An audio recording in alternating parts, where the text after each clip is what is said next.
Good morning बच्चों। देखिए, पिछले वीडियो मैंने आपको बताया था आप-बाऊ नियम, अर्थात इलेक्ट्रॉनिक विन्यास आप कैसे करोगे। आज उसी के आगे मैं आपको आयनों का इलेक्ट्रॉनिक विन्यास बताने जा रहा हूँ। आयन का इलेक्ट्रॉनिक विन्यास कैसे किया जाएगा।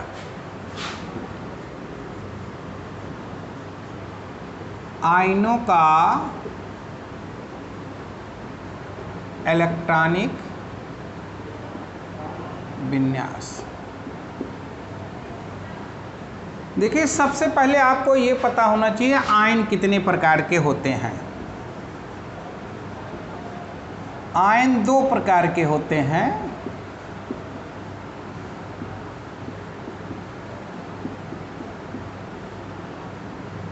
पहला है धन आयन, दूसरा है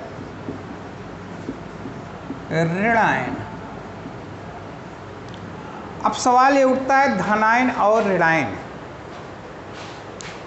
धनायन कब बनता है? जब किसी परमाणु के बाह्यतम कक्षा से इलेक्ट्रॉन बाहर निकल जाता है तो वह परमाणु धनावेशित हो जाता है। एक इलेक्ट्रॉन यदि निकलता है तो उसके ऊपर एक धनावेश, दो निकलता है दो धनावेश, तीन निकलता है तो तीन धनावेश। जैसे एग्जाम्पल के तौर पे कोई परमाणु है और इसके ऊपर एक धन आया, इसका मतलब इसमें एक इलेक्ट्रॉन निकल गया।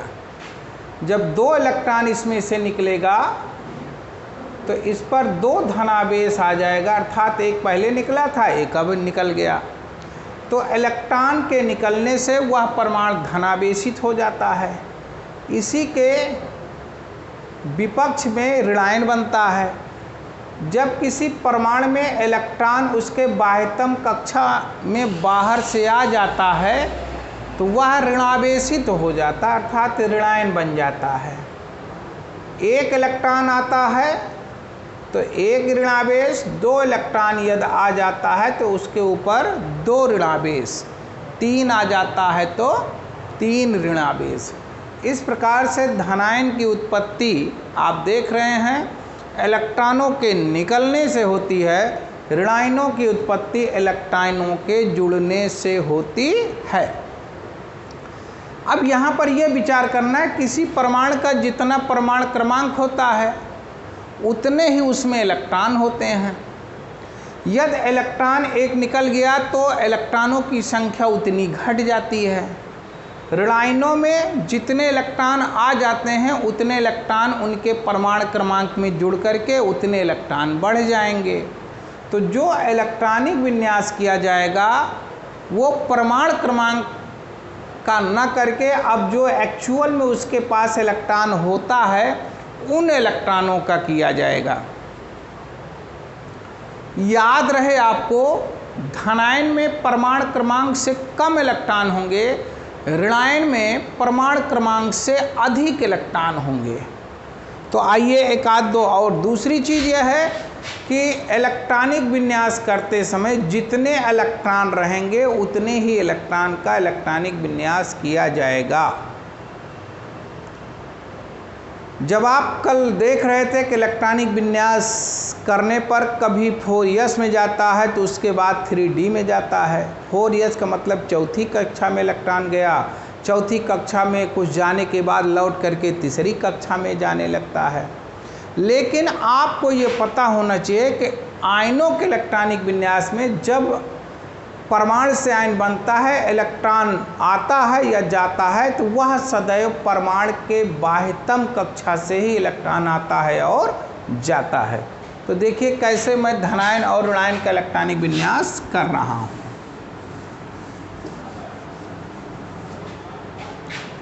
देखिए, जैसे मुझे सोडियम का इलेक्ट्रॉनिक विन्यास करना है, सोडियम का परमाणु क्रमांक होता है 11, तो 1s2 2s2 2p6 3s1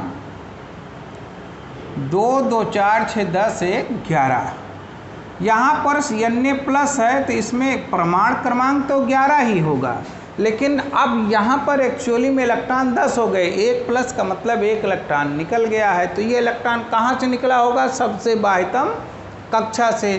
तो लिखा जाएगा 1s2 2s2 2p6। ये आपके सोडियम प्लस का इलेक्ट्रॉनिक विन्यास हुआ।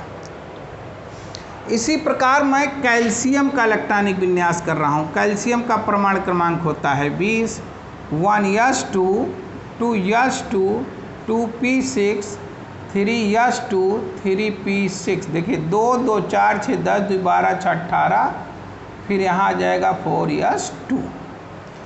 2 2 4 6 10 2 12 6 18, 2 20 इलेक्ट्रॉन हैं। अगर मुझसे कह रहा है कि कैल्शियम प्लस प्लस का इलेक्ट्रॉनिक विन्यास करें तो परमाणु क्रमांक 20 होता है, तो 2 इलेक्ट्रॉन यहाँ निकल रहे हैं, तो यही 2 इलेक्ट्रॉन यहाँ से निकल जाएंगे। तो इसका इलेक्ट्रॉनिक विन्यास हो जाएगा 1s2 2s2 2p 3s2 3p6। अब 4s में इलेक्ट्रॉन नहीं, चाहें तो 4s 0 लिख दें, चाहें तो ना लिखें। इसका इलेक्ट्रॉनिक विन्यास ये इतना हुआ। क्योंकि 2 प्लस के नाते इसमें 2 इलेक्ट्रॉन निकल गए। इसी प्रकार अब हम और आयनों का इलेक्ट्रॉनिक विन्यास करने चल रहे हैं। जैसे मेरे पास Sc स्कैंडियम परमाणु क्रमांक 21, इसका इलेक्ट्रॉनिक विन्यास होगा 1s2 2s2 2p6 3s2 3p6 3d4s2 3d1। देखिए पहले 4s भरता है, फिर 3d1 आता है। 2 2 4 6 10 2 12 6 18 2 20 1 21। मैंने 3d को यहाँ न लिख करके यहाँ इसलिए लिख दिया कि तीसरी कक्षा सब इकट्ठा हो जाए, ठीक है। लेकिन 21वां इलेक्ट्रॉन 3d1 है।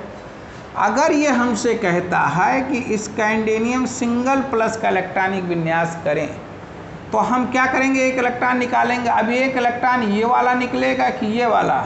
ये वाला नहीं निकलेगा, ये वाला इलेक्ट्रॉन निकलेगा। क्यों? क्योंकि ये तीसरी कक्षा है, ये चौथी कक्षा है। मैं बार बार कह रहा हूँ, इलेक्ट्रॉन आएगा तो जाएगा तो सबसे बाह्यतम कक्षा से ही इलेक्ट्रॉन का आना जाना होता है। तो यहाँ पर चौथी कक्षा है, इसलिए इलेक्ट्रॉन निकलेगा तो चौथी से।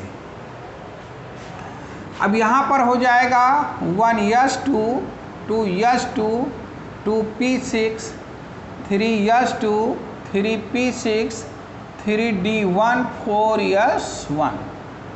अगर यही कहा होता स्कैंडियम डबल प्लस का इलेक्ट्रॉनिक विन्यास करिए तो मैं क्या करता? 1s2 2s2 2p6 3s2 3p6 3d1 4s0। चाहे तो लिखें, चाहे तो ना लिखें। अगर ये मुझसे कह देता है स्कैंडियम ट्रिपल प्लस का करिए तो एक इलेक्ट्रॉन अब और निकलेगा, तो ये वाला इलेक्ट्रॉन अब निकल जाएगा। 1s2 2s2 2p6 3s2 3p6। अब स्कैंडियम ट्रिपल प्लस का मतलब स्कैंडियम में कितने परमाणु क्रमांक 21 था, 3 निकल गया। अब कितने इलेक्ट्रॉन होंगे? 18। देखो हैं 2 2 4 6 10 2 12 6 18 इलेक्ट्रॉन हैं। इस प्रकार से जब कभी भी आप आयनों का इलेक्ट्रॉनिक विन्यास करेंगे, जैसे अब मैं करने जा रहा हूँ आयरन 26 का परमाणु क्रमांक वाले तत्व आयरन का हम करते हैं। तो 1s2 2s2 2p6 3s2 3p6 4s2 3d6 2 2 4 6 10 2 12 6 18 2 20 6 26। Iron का परमाणु क्रमांक 26 है, अतः अब मैं 26 इलेक्ट्रॉनों का इलेक्ट्रॉनिक विन्यास किया हूँ। अब मुझसे अगर ये कह देता है आयरन डबल प्लस का इलेक्ट्रॉनिक विन्यास करिए, डबल प्लस का मतलब अब आयरन में 24 इलेक्ट्रॉन हैं। देखिए 3d6 भले यहाँ लिखा है, हम चाहें तो इसको अंदर कर दें और 4s को बाहर कर दें। तो ये लिख दे रहा हूँ 3d6 4s2। डबल प्लस है, इसका मतलब 2 इलेक्ट्रॉन निकल गया, तो यही 2 इलेक्ट्रॉन निकल जाएगा, तो हो जाएगा 1s2 2s2 2p6 3s2 3p6 और 3d6 1s2 2 2 4 6 10 12 6 18 18 6 24 और 4s वाला ये निकल जाएगा। इस प्रकार से आयरन डबल प्लस का इलेक्ट्रॉनिक विन्यास ये हो जाएगा। अगर ये कह देता है आयरन ट्रिपल प्लस का इलेक्ट्रॉनिक विन्यास करिए तो हो जाएगा 1s2 2s2 2p6 3s2 3p6 3d। अब देखिए एक और निकल गया, तो अब d वाले से निकलेगा 3d5। इस प्रकार से जब भी आप धनायन का इलेक्ट्रॉनिक विन्यास करें या ऋणायन का इलेक्ट्रॉनिक विन्यास करें, तो इलेक्ट्रॉन जब आएगा अथवा जाएगा तो वो हमेशा परमाणु के सबसे बाह्यतम कक्षा से होता है। तो आप 3-4 एग्जाम्पल देख रहे हैं धनायनों का। अब एक एग्जाम्पल हम आपको बताते हैं ऋणायनों का।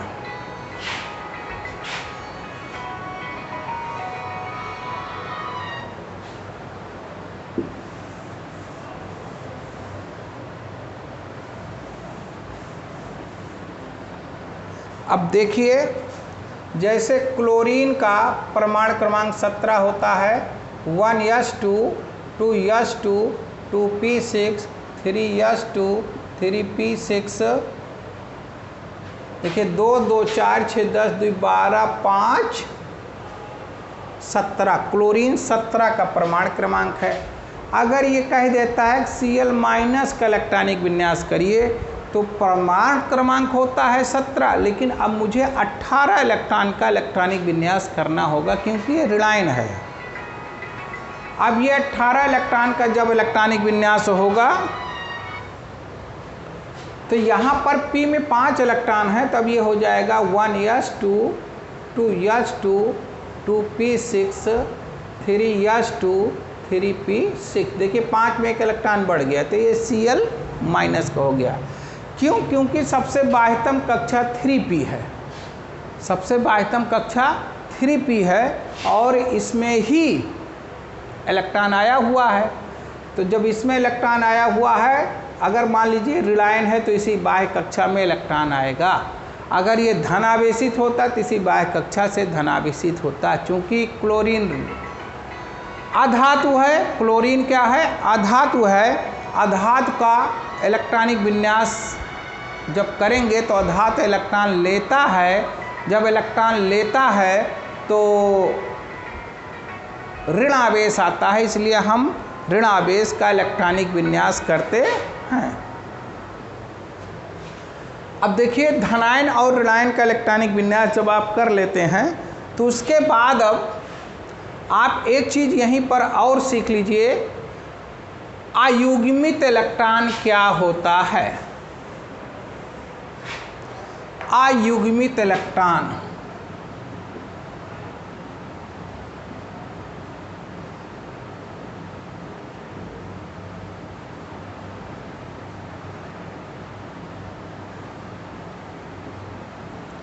इंग्लिश में कहते हैं अनपेयर इलेक्ट्रॉन।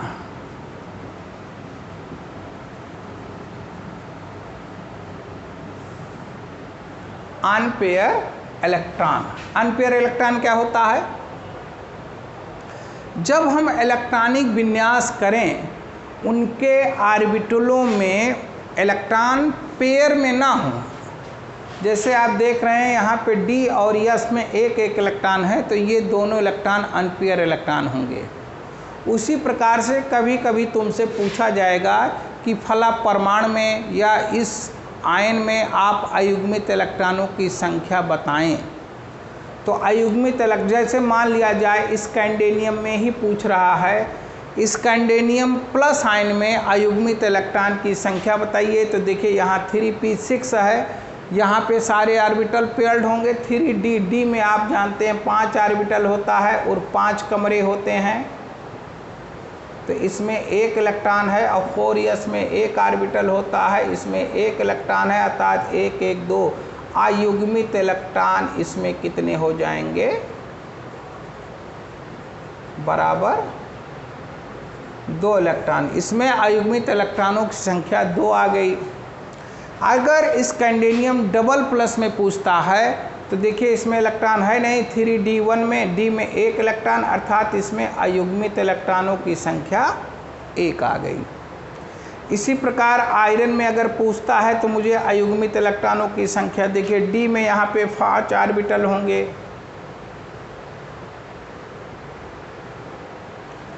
और यस में 1 ऑर्बिटल होगा। तो यस में यहाँ 2 इलेक्ट्रॉन दिख रहा है, और 1 2 3 4 5 और 6 में ये हो गया। ठीक, अब मुझे बताना है आयरन में कितने अयुग्मित इलेक्ट्रॉन हैं। तो ये युग्मित हो गया, ये युग्मित 1 2 3 4, यही 4 इलेक्ट्रॉन मेरे पास क्या हैं, अयुग्मित इलेक्ट्रॉन होंगे। अब सवाल उठता है आयरन डबल प्लस में पूछता है, तो आयरन डबल प्लस में 4s के इलेक्ट्रॉन निकल गए, 3d6 हुआ, 3d6 का यही होगा, अर्थात इसमें भी अयुग्मित इलेक्ट्रॉनों की संख्या 4 होगी। आयरन ट्रिपल प्लस में ये पूछ लेता है तो डी में अब कितने इलेक्ट्रॉन हैं, 5 इलेक्ट्रॉन हैं। तो 5 इलेक्ट्रॉन 1 2 3 4 5, अयुग्मित इलेक्ट्रॉनों की संख्या 5 हो जाएगी। कुल मिला करके कभी परमाणु का, जैसे ये परमाणु था ये आयन हो गए, तो चाहे किसी परमाणु का चाहे किसी आयन का आपसे इलेक्ट्रॉनिक विन्यास ना करके आपसे अयुग्मित इलेक्ट्रॉन की संख्या पूछ लेता है, तो आपको इस प्रकार से पहले इलेक्ट्रॉनिक विन्यास करना होगा, उसके पश्चात फिर आपको उसमें देख करके ऑर्बिटलों में पेयरिंग अनपेयरिंग के हिसाब से कितने अनपेयर इलेक्ट्रॉन हैं, उन्हीं इलेक्ट्रॉनों की संख्या को आपको गिन करके बतानी होगी कि इस परमाणु अथवा इस आयन में इतने अयुग्मित इलेक्ट्रॉन हैं। क्योंकि आगे चल करके अभी आपको चुंबकीय प्रॉपर्टी बताएंगे, तो चुंबकीय प्रॉपर्टी में भी इन्हीं अयुग्मित इलेक्ट्रॉनों की संख्या को गिन करके उसके चुंबकीय आघूर्ण को निकाला जाता है। तो आज अभी तक आप देख रहे हैं आयनों का इलेक्ट्रॉनिक विन्यास। अब इसी से मिलता जुलता एक और छोटा से नियम है, उसको भी आज सीखते हैं। अगला नियम आता है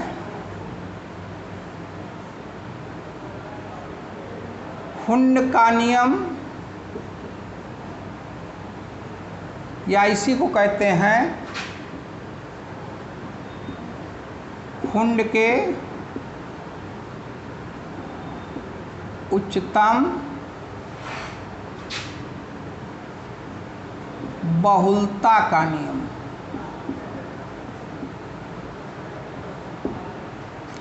हुंड का नियम क्या है? हुंड कहते हैं इलेक्ट्रॉनिक विन्यास करते समय, इनका नियम क्या है? इलेक्ट्रॉनिक विन्यास करते समय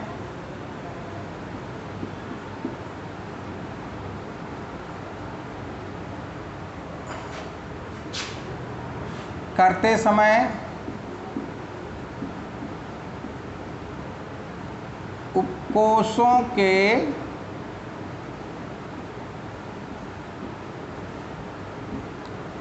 ऑर्बिटलों में इलेक्ट्रॉन तब तक जोड़ा नहीं बनाता है जब तक कि